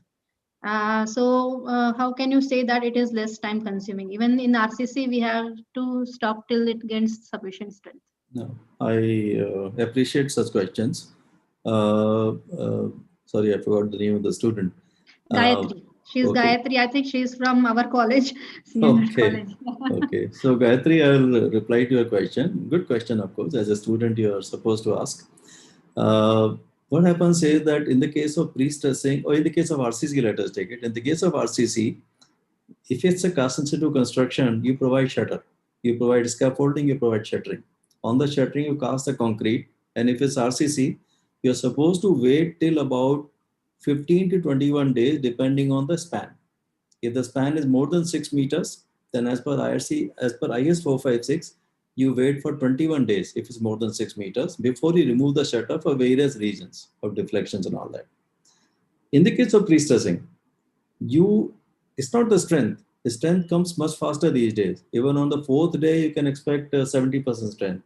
Even on the seventh day, you can expect 90% strength nowadays, because present day cements, OPC 53 and all, they develop strength much faster.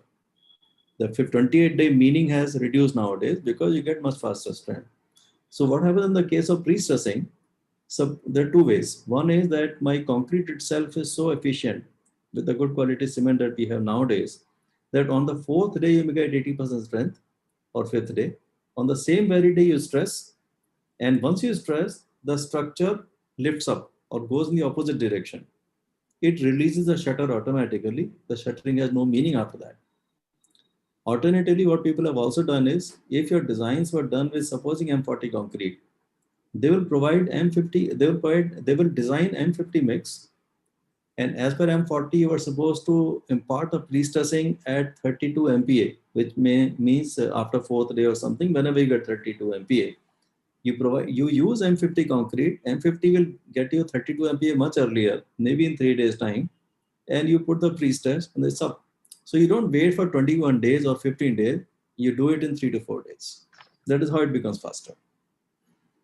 Yeah, I think we are running now short of time. It is just 5 minutes to 8.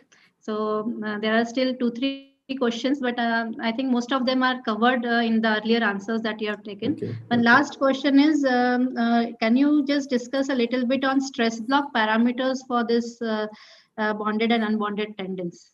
Yeah. I think whether it is the scope, you can just. Yes, of course, nothing like reading IRC 112, but I'll give a bit of a brief. See what happens that in the case of internal bonded tendons, the severity is lesser. Why? Because it is bonded to the concrete till here. I mean, till further also. It's all bonded, as you notice. And therefore, the stresses travel over a long distance, which may be as long as half a meter or 400 mm or something. And they are taken by the concrete over a longer distance. Therefore, the calculations are different and they are leaner, because there's a longer space, length available for the transfer of the high stress, concentrated stress to take place between them and the concrete. In the case of external pre-stressing, unbonded and external, if we say, we have, let's say, a concrete block here, and we have all the force applying on this face. If it's an external anchorage and you're applying it on this face, then it's like pushing a force just on one face, and the whole force, which may be 1,000, 2,000, 3,000 tons, is right at one point, that is here, and it's transferred through only the bearing. So the severity is more because it's a single point transfer of the force. But of course, there are mathematics, there are formulae. Right. So I think we can end up with our question answer session over here. I would request any other panelist if they want to some comment. Yes, Dr. Jyoti, can I say something? Yes, Goel sir. Go ahead. Yeah. First of all, let me congratulate to Engineer Vinay Gupta for a wonderful presentation. It is really A to Z of pre-stressing. But I find one X missing. Probably I will get it covered through him now. Engineer Vinay, I just want to know what kind of quality records for pre-stressing we are keeping at site, because you have got such a vast experience of maintaining sites. So, you know, all of the strength of the structure is depending upon the pre-stressing force. If that is not given adequately and it's not properly recorded, quality records are not maintained, we can play with the life of the structure. So what kind of quality records you are maintaining at site? If you can cover that briefly, probably it will be of great help for the field engineers. Right. Sir, we basically carry out material test for pre-stressing. In the material test, apart from receiving the reports on the factory that yes, strand is passing this factory and that factory test and everything, which anyway they have with them, we send the strands for separate testing at an independent laboratory. And the tests there are elongation, carbon content, and diameter of inner wire, outer wire, and all that, 1.5%, etc. that I said. And elongation of 600 mm long piece should be at least 3.5%. So this kind of tests are carried out to see that the material that has been used for making the pre-stressing strands or wires is of a certain quality. It should not be brittle. It should not just break like that. So that is one thing we ensure. Other thing is length of lay. We put this pre-stressing strand on a table. First we put a plain paper, then you put a carbon sheet, and then we roll the strand and see that the length of the lay, that is one complete round, is between 12 to 16 times the nominal diameter. If it's too tight, there's a problem of breaking. It's too loose, it doesn't have the unition the way it should have. Then, of course, material testing, as I said, the chemical testing, which is within certain limits, and carbon is restricted. Carbon, there is no given codal value, but usually carbon percentage in this pre-stressing is about 0.8%, unlike 0.25 for the reinforcement. And that's how the strength is also much higher. The other very interesting test we do is anchorage efficiency test, which we do separately. They may do, hardware people may do. That is to see that when we make a metallic frame, in the frame we put our pre-stressing anchor on one side, pre-stressing cable, on the other side a dead end, and then we stress it to 95% of the UTS and see that there is no failure of the cable or any component. Then we let it fail. We keep on stressing, allow it to fail. This failure must take place in the middle length of the strand or cable and not at the anchorage points. Because there have been cases where the wedges were too hard. The inner side of the wedge was too hard in the surface hardness. And it bit the strand so much that the strand broke from there. It should bite, but not to the extent that the strand breaks there. So those are some of the tests we carry out. Then, of course, we carry out the bond test. In the case of SDP, we make a concrete block. In the concrete block, we have pre-stressing cable and the SDP duct. And then we apply 95% of the UTS on the cable and see that the whole thing does not slip out. Other test, of course, is on the metallic duct itself and SDB duct itself. So we carry out those tests. All these things are documented and independently tested is more important. So factory will never give you a certificate which is failing. How do we ensure that the designated pre-stressing force has been given, and who certifies that? That is a very important part. So training of the site engineer, and more than the training, it is ensuring that the site engineer is following it is extremely important. There have been cases where they did not follow it properly. I agree with you. So it's more of a quality control issue, definitely. Yeah. Do we maintain some kind of a quality assurance plan for that? Yes. Nowadays, though, most of the people are doing third-party quality assurance, but still there are failures. But there are all kinds of. A to Z of pre-stressing, I think. Thank you. Thank you so much. Anybody else? Vinay, just to thank you for this wonderful expose. I'm sure the student community amongst the audience would be thrilled by this expose that you've given them. Very erudite and very clear. I wish you had more time. I think these are the kinds of things that we should share with the younger audience and build up with practical demonstrations, practical projects where they count, and how the influence of the codes of practice, what is happening in the real practice world. I think that enthuses more than just books and values and figures. That's what you're showing today, which is great. Absolutely. There are other things. There are things like grouting. Post-tension was banned in various countries and even banned in Germany. Even currently, as we speak, I think post-tension structures are banned. And there was the work of the TR44 Concrete Society group to bring back the, this was only because of the failure in grouting. So what I'm coming to is that durability and the grouting in itself is an art, and itself is a conformity. Requirements of grouting are very, very critical, because if we lose that level of protection, then we lose really the cable in the near short term to long term. We will lose the ability of the cable.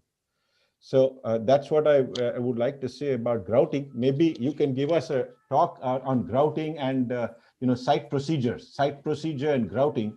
We should make a sort of a talk about pre-tension and post-tension, casting yard and that, and taking field launching. We can take the case study which we have of the pre-tension girders from RTR Palam or Gurgaon. Yes. And then we can take the post-tension of Barapulla, the two, and that's sufficient to show how all that works with the records and what Ravindra was asking about, the site records and things, typical sheet. And these would build up a lot of knowledge and confidence, I think. let's work on that. I mean, let's work on Certainly. that for all. I So, have this delivered is some, just I made some presentations on grouting itself in yeah, 2-3 exactly. different seminars. That's what I'm saying. That's what I'm saying. One So small these are topic things, and yeah, one small topic, but so much to say, so much to right. learn actually, the do's and don'ts. So let's build up on this. This is just the first one. Let's build up on this. There is definite interest. I can see that. Thanks, Vinay. Certainly, certainly. Thank you, Dr. Shavardhan. Okay, I think actually there were a few questions which have remained unattended, but I don't think we have enough time now to attend those questions. Over to now Dr. Gopal Rai for the vote of thanks. Namaste, ma'am. Dhanyavad. Namaste. Hope you can hear me. Yeah, yeah, you're Yeah. audible, sir. First of all, विनय गुप्ता जी के लिए अगर मैं शुरुआत कहूँ इस prestige lecture के लिए A to Z के लिए काफी लेट आया, उसके लिए माफी चाहता हूँ सर। फिर से ये लेक्चर अटेंड करना पड़ेगा आपका, और आप मार्कशीट दोगे नहीं मुझे मालूम है, इसके लिए माफी चाहता हूँ।